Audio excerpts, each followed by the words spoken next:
Welcome back, everyone, and thank you for tuning in. You are listening to the Truth That Heals podcast. I'm your host, Ryan Anthony Hernandez, and today I am with a special guest. Her name is Erin, and I want to welcome you to the show, Erin. Thank you for joining us. Oh, thanks, man. I appreciate being here. Really excited about it. Cool. So I met you through TikTok, and I've been meeting quite a few people, and I've been noticing that not just me and not just a few, but there are a lot of people out there who have their issues with this thing called purity culture. Now, for me, I never heard that term until maybe 6 months ago. That term purity culture. I know what purity is, but I didn't know what purity culture was. To get this started, I wanted to ask you, what does purity culture mean to you specifically?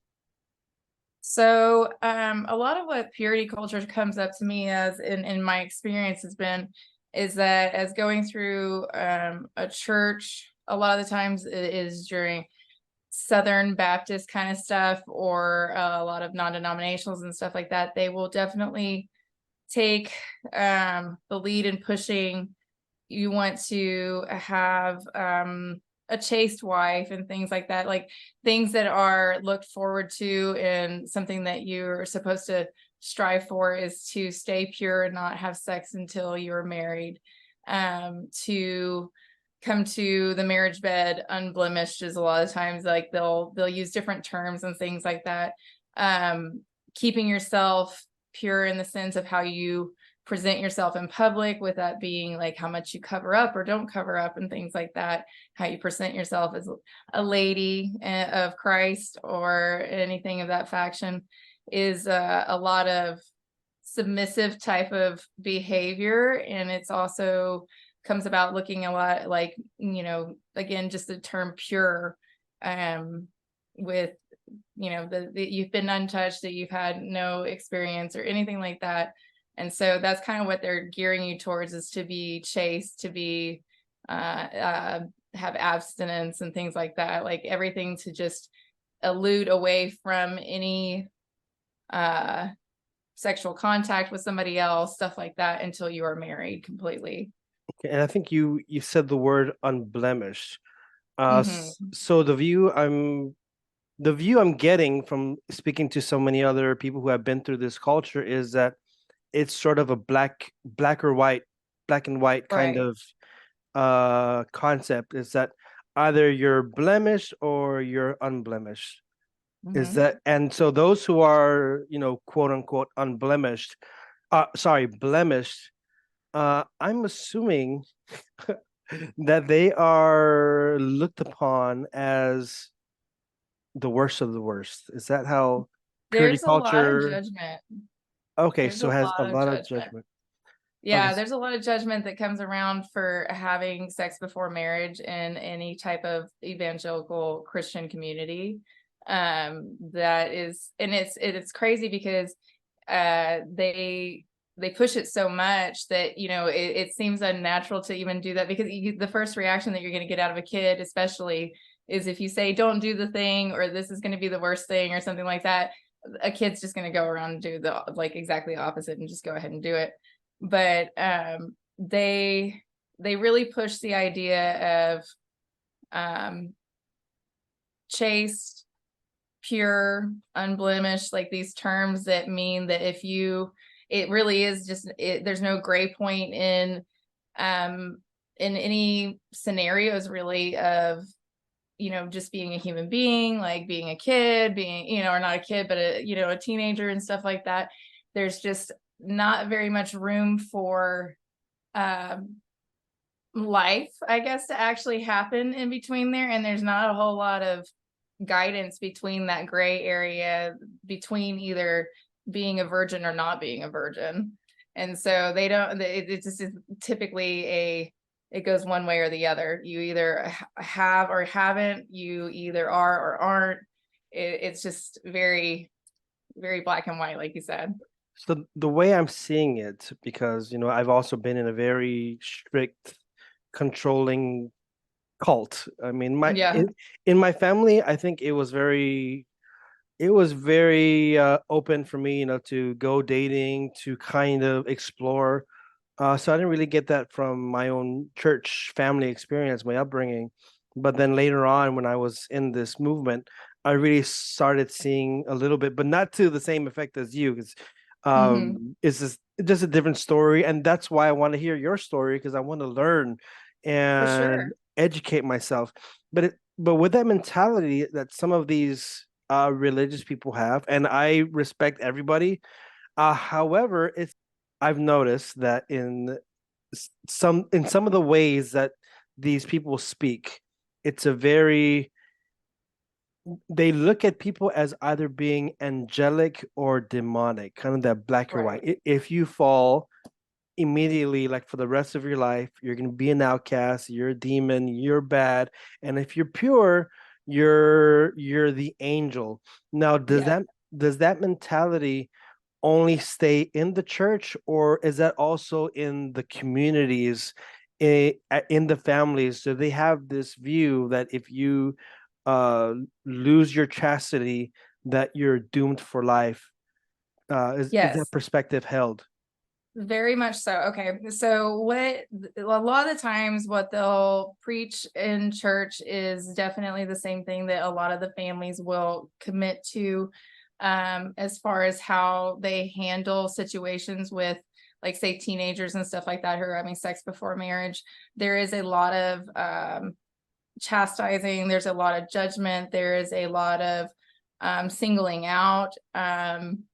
And obviously, it's as soon as anybody knows, it's just as bad as gossip in there as it is in any high school or something like that. And then whenever things come down to the families, a lot of the families have such core beliefs in that that's how the whole unit should be ran, and that their belief, the parents' belief, should also be the belief of the child. And so when somebody is found out to have had sex before marriage, or they ended up having a baby or something like that, there's a lot of shaming and a lot of outcasting that will happen between the church and even a lot of the families. Okay, so there's already all that shaming just for not keeping that chastity. So we've used words like abstinence, chastity, stay pure, stay unblemished. And these are all, I'm not against it. If someone wants to do that, go ahead. That's your choice. However, did they teach you terms like boundaries, consent, respect for your body, or was that not even in the dictionary of purity culture?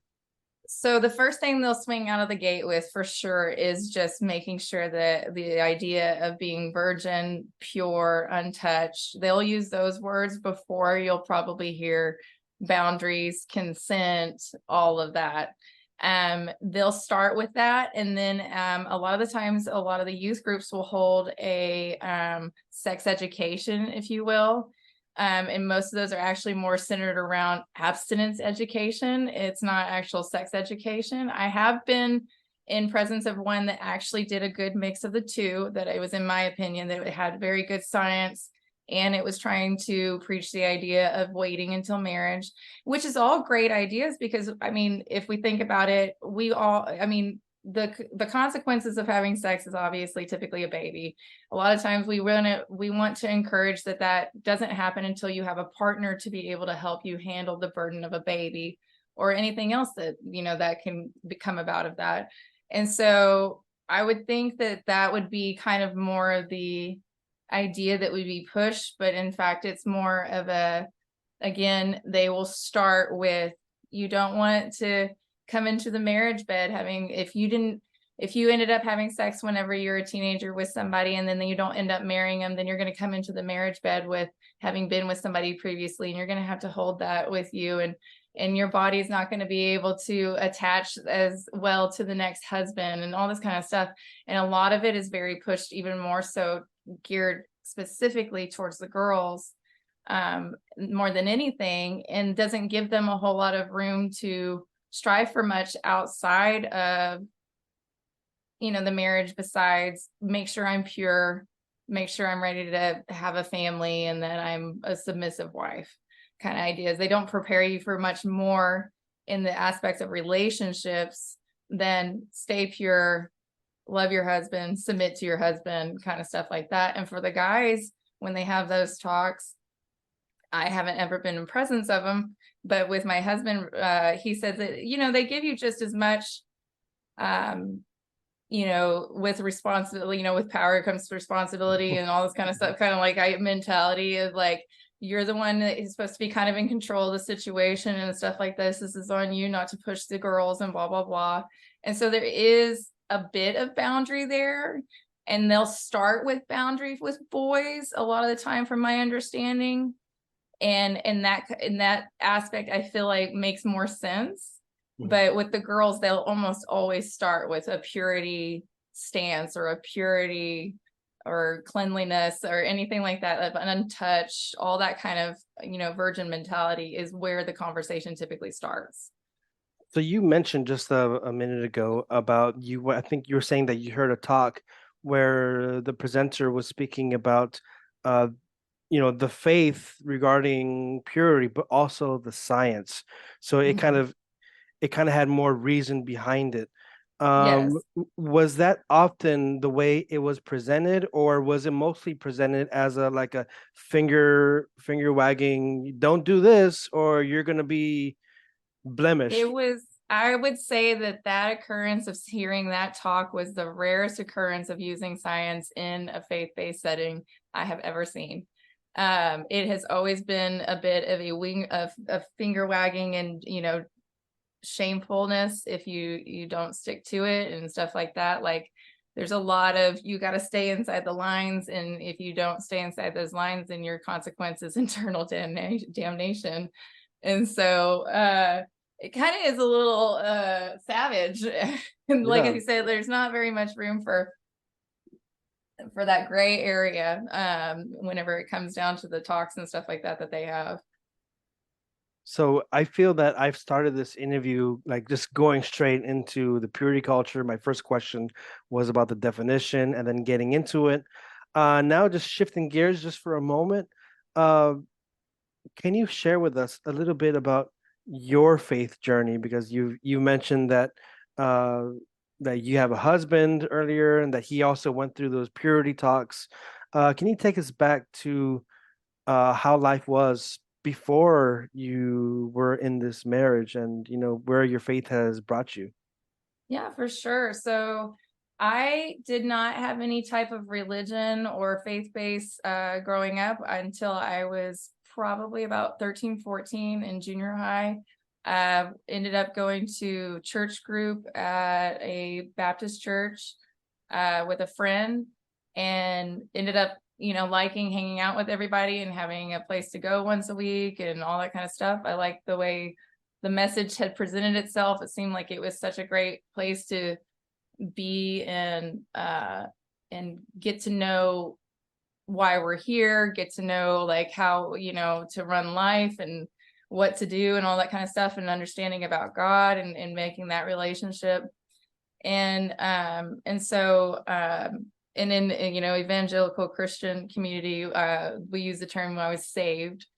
So I was saved at about 14 at church camp, and like so many of us were.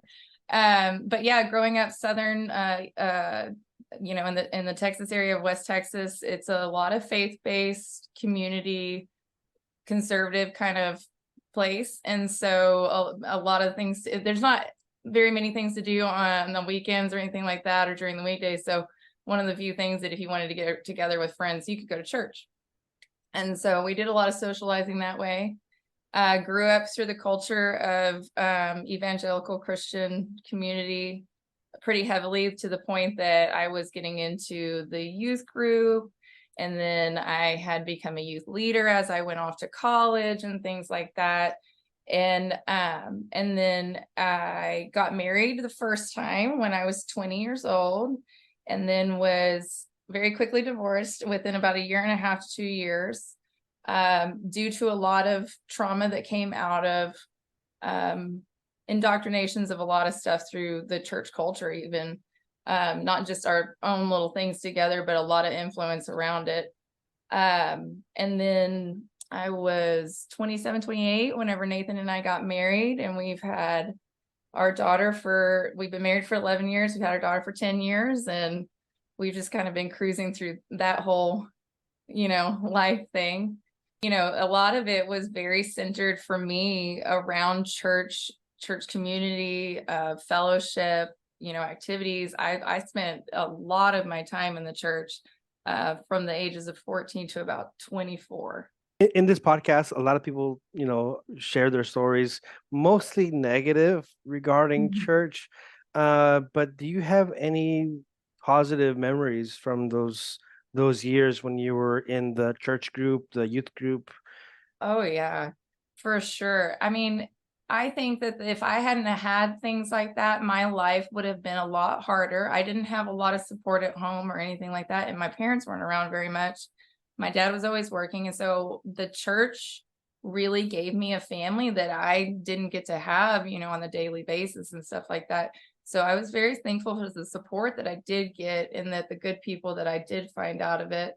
Um, there's still family to me today. I wouldn't change it for the world, whether we have all different views or opinions at this point, 20 years down the line or not. But um, church definitely gave me a place to be grounded and a place to learn for sure, because I wasn't given really great examples of family life and things like that. So I got to be submerged into other people's families as they took me in and stuff like that, on and off. So it was very good and very positive for so many other reasons. So I hear like a mix. There were some bad times, but then there are also some good times. So It's life. It's a mixed that's bag of life. everything.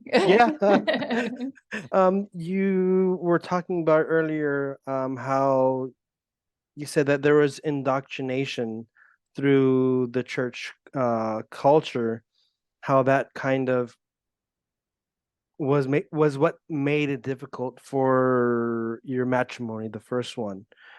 Uh, Yes. can, can you kind of help us to understand what is it like to be in the marriage when your only preparation is purity culture? And again, you mentioned the tools, the terms that they gave you: purity, stay clean, stay pure. What is it like after being indoctrinated with that to then go into a marriage? Well, so with that indoctrination, they do a lot of, marriage counseling and stuff like that as you're about to go into marriages in the church and stuff like that. They want you to do a lot of times a marriage class together with like a counselor, before you go through with it and all that kind of stuff, just to kind of make you sure that everybody's thought about their P's and Q's and is really sure that they're going to do this and all that kind of jazz. Give you the best setup that you can probably have or whatever. But some of these little workshops that they'll do in workbooks, they'll kind of do like they did in like high school, where they would have a workshop where it's just the guys and it was just the girls and the fiancés and all this kind of stuff. And they have like a guys and girls night. And I think I even remember they did it like with neighbors for us, like right next door, like the guys were in one house and the girls were in the other and stuff like that. And they're working with a workbook. And so as a teenager, all you're getting is, sex is something that is for married people. Sex other than that is bad. It's not a good thing. It's sinful to think about it. It's sinful to, engage in it. It's sinful to, whatever.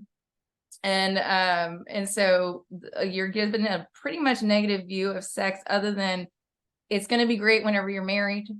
You're going to have a great time or something. Like it's going to, they don't even like give you a whole lot, especially even as a teenager, in the realms of it will feel, it's going to feel great. You're going to have a good time. Like if you're in a respectful, relationship, that everything will be good and all this kind of stuff. You can be yourself, blah, blah, blah. They don't give you any kind of information like that. It's just, sex is bad, don't do it, wait till you're married, and then everything, submit to your husband. And they say this loosely, submit to your husband, because they don't even, I think, fully understand the term that they're trying to use to control the situation. And if you go into, further research on, translations and stuff like that, it's very skewed on how it's been pulled and used and indoctrinated, as we talked about. And so you go in and you've had this kind of view when you're in high school. So you're finally into a relationship, you've done everything you can to be good, all this kind of stuff. And in my case, I wasn't, a virgin whenever I came into my marriage. And so the whole reason that I even went into my marriage in the first place was I had shame that I was having sex with another person. And ultimately, and subconsciously, so much of this stuff happens after these types of indoctrination, is that I was just like, oh, I've had sex with somebody else. I need to commit. I love this person. I know I do, but I need to commit. I don't want this to happen again, and blah, blah, blah. Like, there's enough shame that's happening and it being a sin that you can literally have as simple thoughts as that about the whole situation. And then when it comes down to the whole reason that you actually got married in the first place is because you felt bad that you were doing stuff out of the marriage bed and things like that. And so we go into, the college years and stuff like that. They're still preaching about the same thing. And then you get, engaged because all these people are waiting and waiting and waiting. And so one of the first thing that you do when you become an adult is you try and get married so that you can start having sex, moving to that point. And you don't think about it as that clearly, but again, it's pretty much the subconscious thought of any 18 to 24-year-old in the department of, getting married and all that kind of stuff in the church culture. Like you're ready to get married because that's the thing that you're excited about. And that for the girls is so much of a goal is to get married, to serve your husband, to rear your children and bring on the next, warriors of faith and all that kind of stuff that, terminology that we like to use. But it's so weird because when you go into the marriage counseling or to the marriage workshops, you think, oh, they're going to give us a little bit more of an understanding of what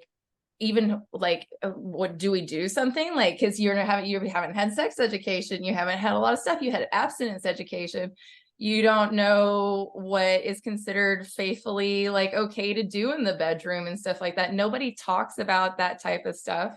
They just tell you and prepare you that you're wanting to stay pure, and then you're wanting to be ready for the marriage bed and stuff like that. And they don't even lay out any type of groundwork to explain what any of that means. They just leave it as loosely as that, as much information as I've just given you. And just be prepared, be ready, all that kind of stuff. And you're like, well, what does that even mean? And there's nothing but confusion, especially on a female's part, if you have been sticking to it. And then on the male's part, they're pushing a narrative of a lot of dominance that's in the relationship, and that there's, the male is the leader, the male is the head, the male is the one that is in charge, and that women are supposed to submit. And so in these workshops, they're literally giving them information that's very much indoctrinated. And I even remember reading about this specific workshop afterwards for specifically the term purity culture and how it was pushed. And I can't think of the workshop right now, and I apologize. But the literal terminology in there was that men have a 72-hour cycle. And then after that 72-hour cycle, if you're not fulfilling their sexual needs, they're going to start mentally and wandering. And that's just the nature of how that works with men and stuff like that. So giving men the natural reaction to things, and then putting women in charge of making sure that doesn't happen is kind of a very odd and confusing viewpoint to all of a sudden start having pushed on you. And then you're like, okay, well, so if I'm not taking care of his sexual needs every 72 hours, that means my husband's going to cheat on me, mentally, spiritually, emotionally, what? So I have to keep up with this need on his behalf. And then on the women's behalf, they're not really talking of anything about a woman's needs. They're not talking about anything even remotely, even though that whole 72-hour thing is absolutely ridiculous and everything. They're not even addressing a need for a woman to be satisfied. They're not addressing needs for it to be an equal and consensual, like ultimately consensual thing. It very much plays out into a dominant and submissive role. And they don't give you any kind of explanation on how that is supposed to be equal in the bedroom later. And then you're left with, this idea of dominance and submission. And that's pretty much all that they push for it. Okay, and as a teenager or a young adult, that's not enough preparation. Don't No, that just leaves nothing but curiosity. yeah. So, in rebellion, of course, especially with the abstinence stuff, if you tell a kid don't do it, they're going to do it. So let's go back for a second to before getting married. So Mhm. it sounds like the reasons are it sounds contradictory to me because they're saying that sex it's bad, it's evil, it's disgusting, it's dirty, you're gonna be blemished. Mhm. But once you get married, you can have fun and enjoy it. But Yeah, that yeah, and then they don't even give you any boundaries for that, even after that point, and you're kind of like, whoa, whoa, whoa, all we've had is boundaries, and now we don't have boundaries, like. so I'm seeing that for a young adult. I mean, I've been young too, but like when you hear that sex is bad, but once you get married, you can have all the fun you want.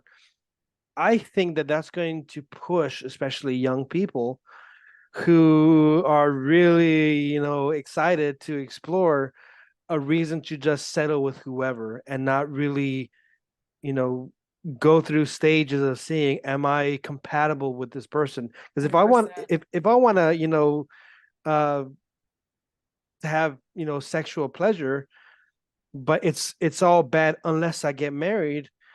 In my mind, all right, I'm dating this person. All right, let's just get Let's married get already. married. Let's Why do would we this. wait? Yeah, yeah, exactly. And It, that's exactly what got me into the first one. okay, so what okay, now you're in the first marriage and your preparation is just it's sex is bad, but once you're married, it's all good. God's gonna bless you. Just submit to whatever his needs are. Um, Mhm. can you walk us through what is marriage like when you have been indoctrinated to not be yourself? You're indoctrinated more, it sounds like, to just submit to his needs. Can you just walk us through what is the relationship like when you've been indoctrinated with that viewpoint?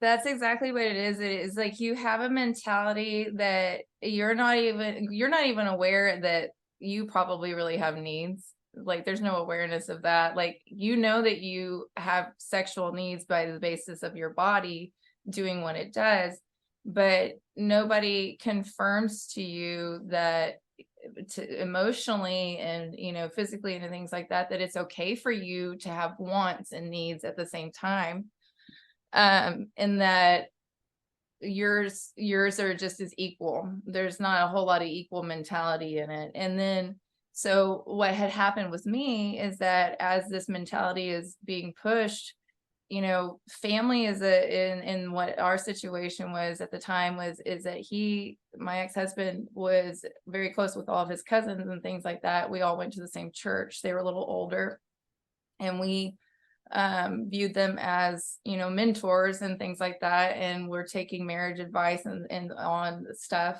And I had just suffered a ovarian cyst rupture right after we got married, and so I like couldn't walk for like 2 weeks because it was just so painful. It was so bad.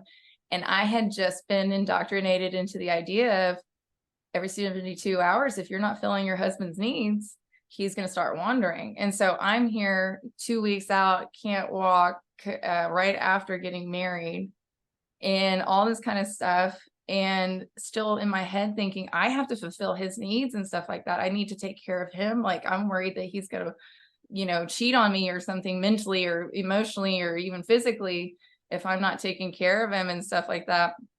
And so thankfully, I think there was maybe one or two times during that period that like we attempted to have intercourse and stuff like that, and it was very painful and waited a little bit, but I constantly the entire time was in my head worried about it. And so I was physically putting myself into a position to keep fulfilling his needs, even though I was hurting.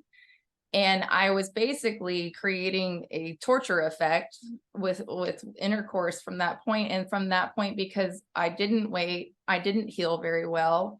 And so every single time that I would have intercourse or sex with them or anything like that, it was very one-sided. It was kind of feeling like laying there just taking it, and I'd be crying out of pain, and he's still okay with doing everything because he's also been indoctrinated with, you know, to do the deed and everything like that in almost the same capacity. And so there is and again, submission and, dominance kind of an idea happening, and basically was giving all the signs that my body was not okay with what was happening, even though I was verbally saying, okay, that's not consent, that's coercion. And if you're going to go ahead and continue to go on with that act and stuff like that, seeing that somebody is in distress and that you're still okay with doing that act, that's not consent, that's coercion, and that's technically marriage rape.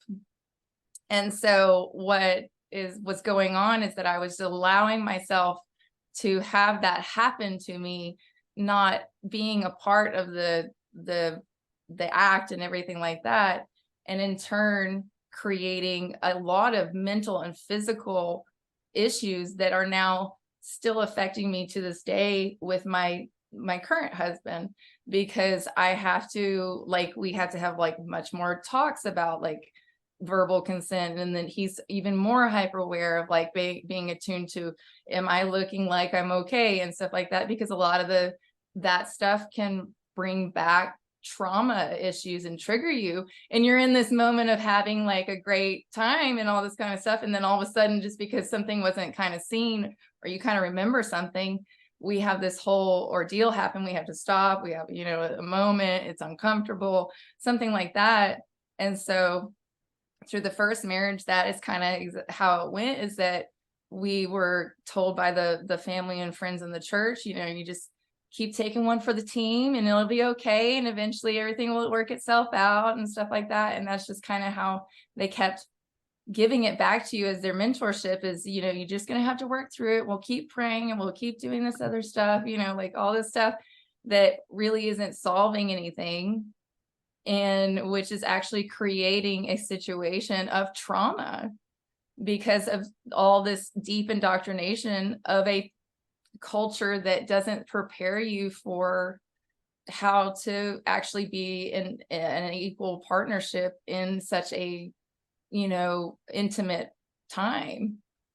And as this was happening, that your body is going through that pain, did you blame yourself?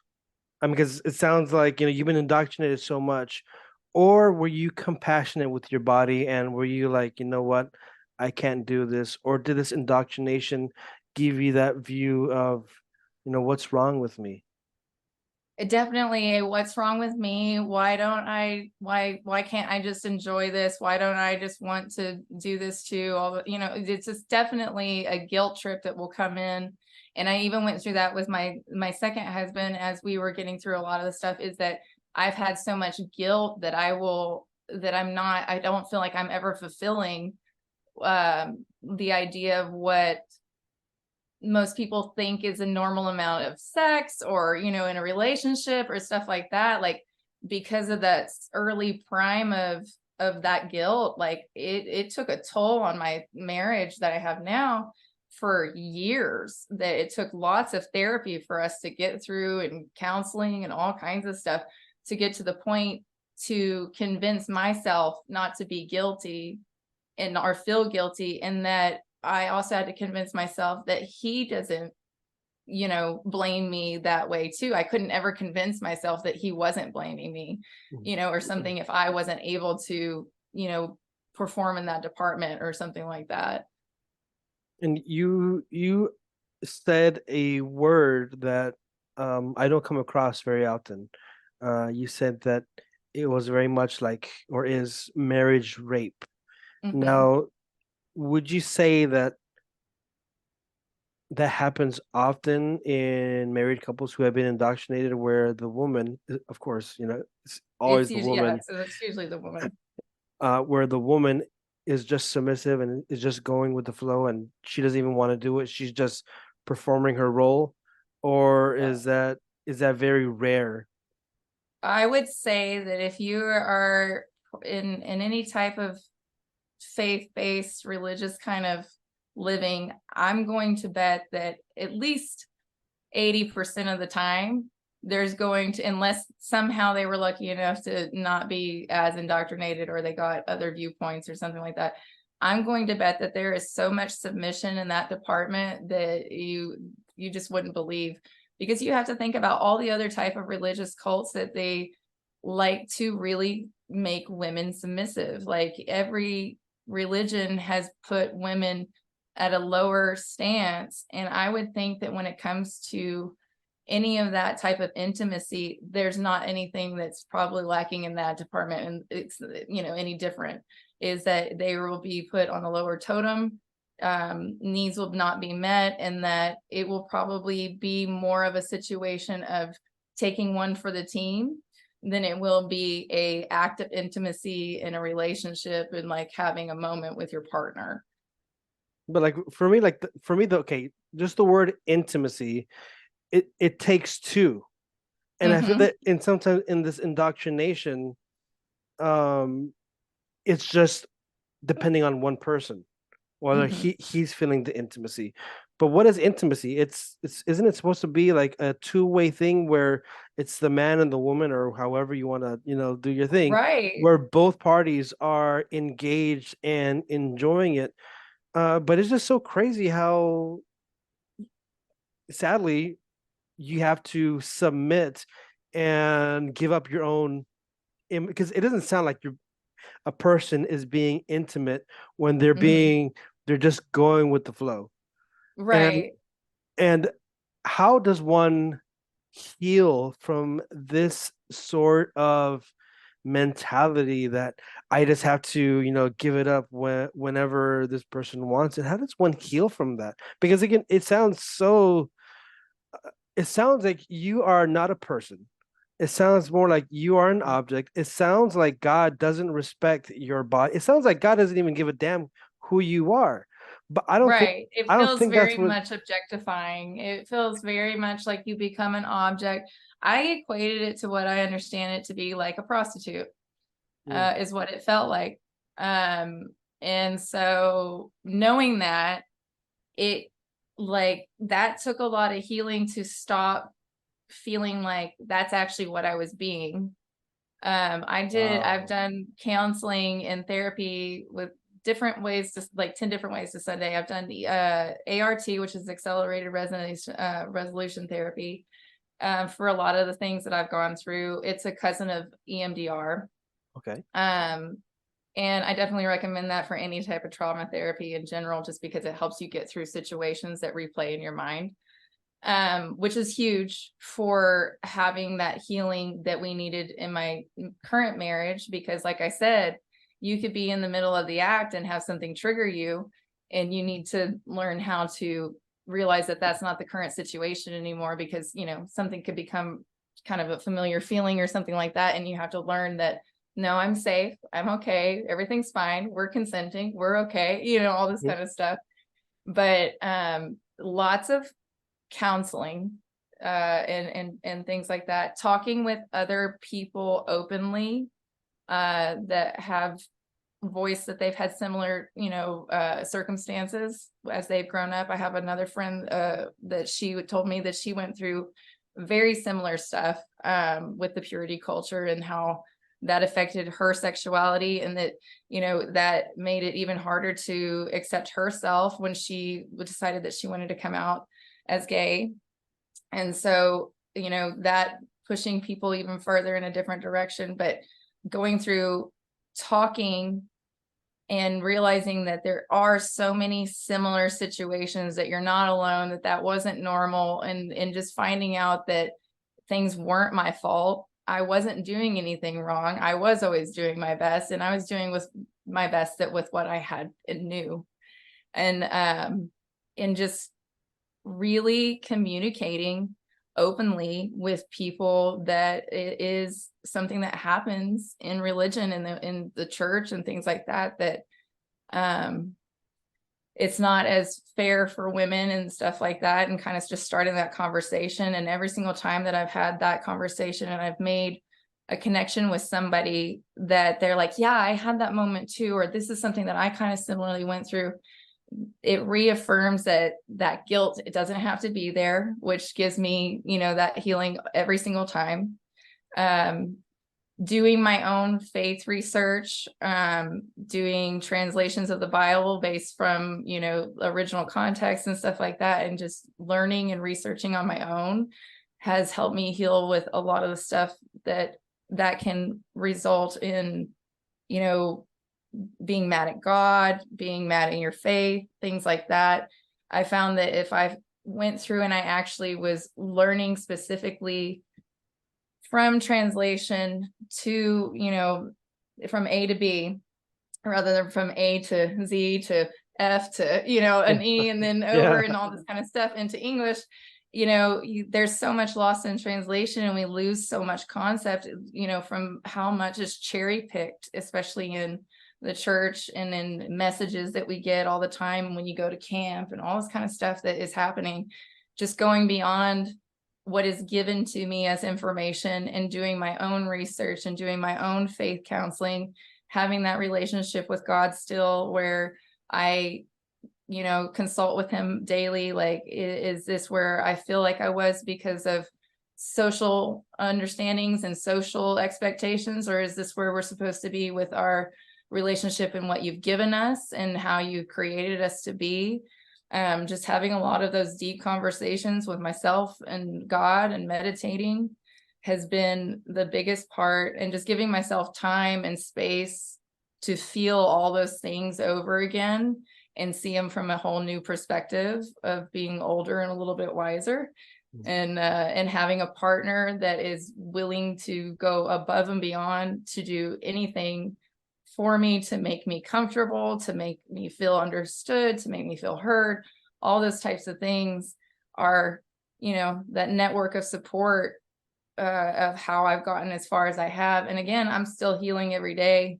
There's always stuff that can be brought up from it. And, having children can re-trigger a lot of stuff whenever you're starting to have conversations about how, morally we feel about stuff. And so moving into that next stage has been kind of different.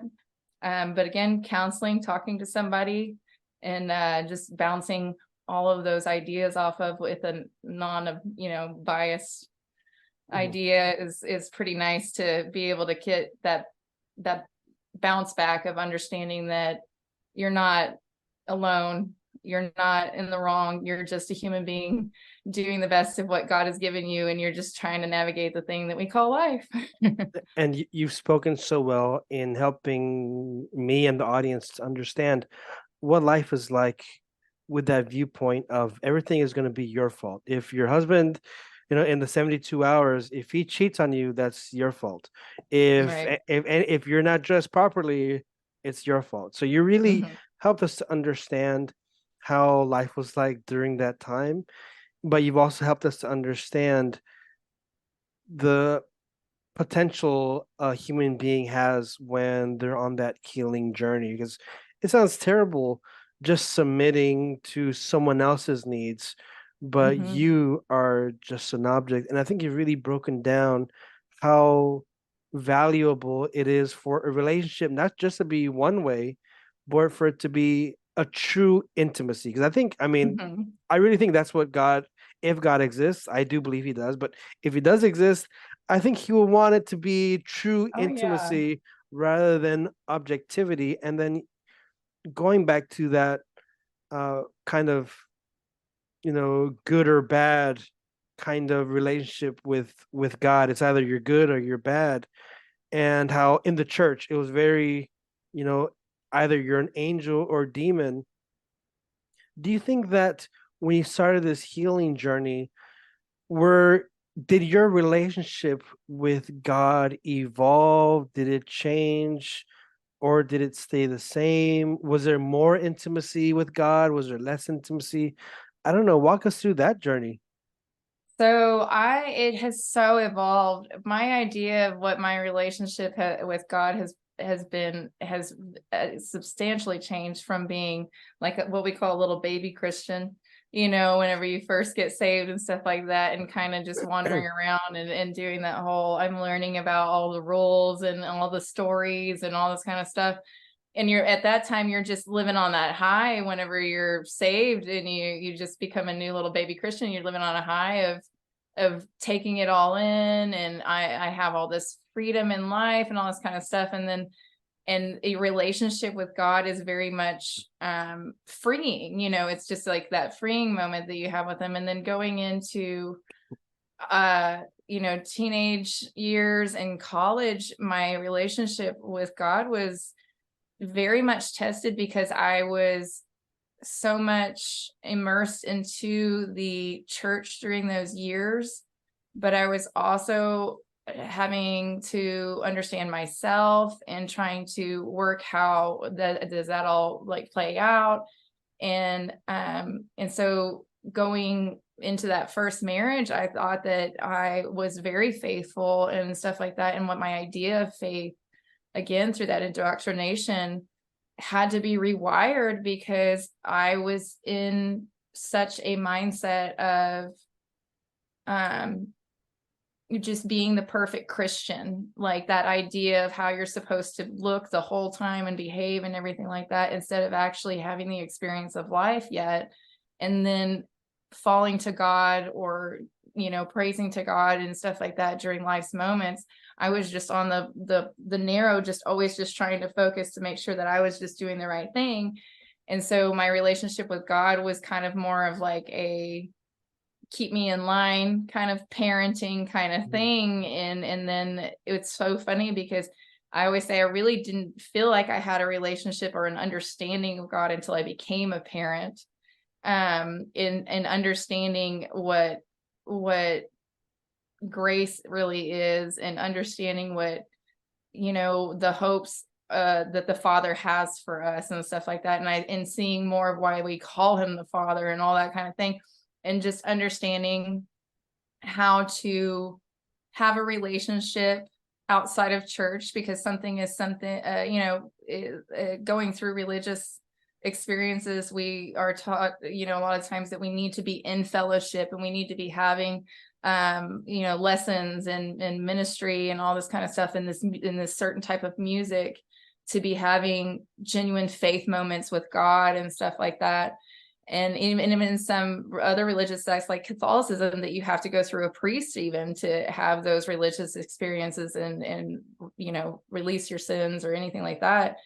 And then realizing that as I went into the research on my own, that I feel more that it's just God is one with me, and I never have this separation type feel before, like anymore. I've gotten to where I have a better understanding that as life is happening around me, that is God showing and revealing himself to me, and that it doesn't have to look like this perfect, pretty Christian idea that was taught to me, that is supposed to be coated in white and pure as snow, or it doesn't have blemishes or anything like that.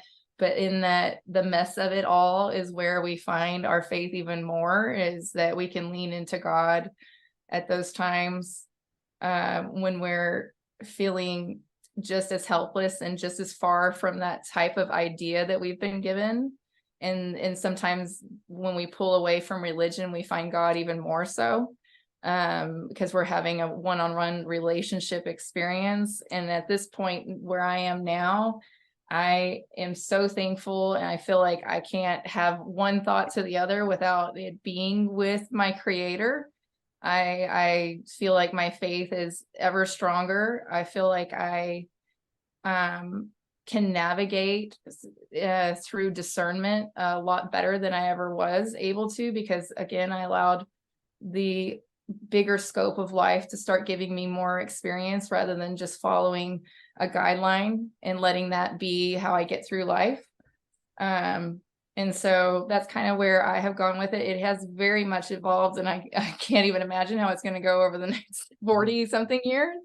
But it's been an up and down relationship. I've had faith loss at one point, whenever I had the divorce and stuff like that, because I thought that was all that I was supposed to be, like that I had failed at my role that God had given me.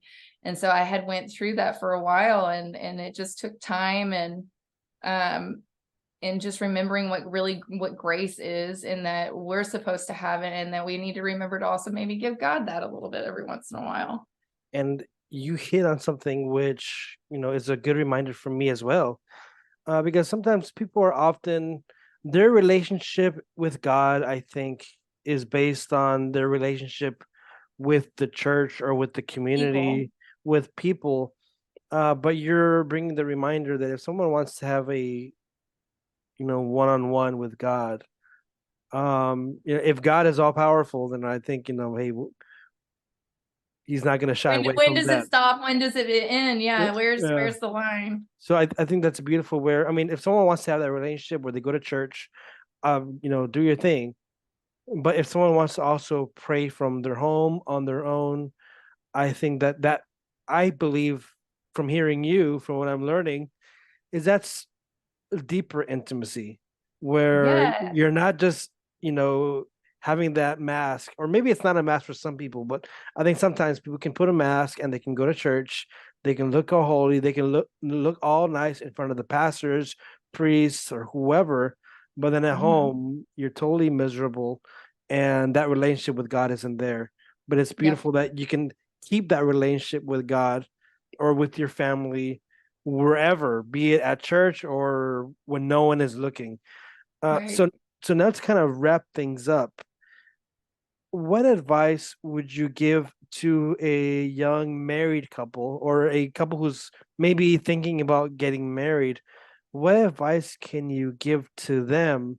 Let's say if they've been immersed in this indoctrination of purity culture, any words of advice for them?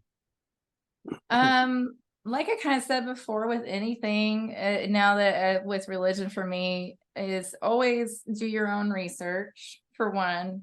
Find good translations. If you're going to be living out of the Bible, you need to actually know the real Bible. The King James version is definitely not it, unfortunately. But doing the research, giving yourselves time and space to be, because a lot of times in these relationships for these young couples that have been indoctrinated, is that they're so immersed into this idea, and giving yourself time from each other where you have to think about real life aspects beyond anything that you wrap faith around, like day-to-day stuff, all that kind of stuff. You need to go through a few real life instances to kind of see how how to lean on each other, and have those conversations that are very uncomfortable. And like one of my biggest things that I regretted was always just not willing to be uncomfortable, and because I wasn't uncomfortable, or I was allowing myself to stay comfortable enough, I wasn't voicing that I thought something was wrong. But when I started having those harder conversations and actually asking questions of like, what do you think is okay? Or like asking somebody else, what they feel is acceptable, instead of being ashamed. Definitely have communication open for anybody and anything, to be able to, you know, make that intimacy that you're actually searching for when you're searching for a partner. Communication really is something that you think is easy, and it's just, oh, I'm just going to talk to you, I'm just going to say the thing. But intimacy is not just being comfortable with somebody, but being willing to be uncomfortable with someone.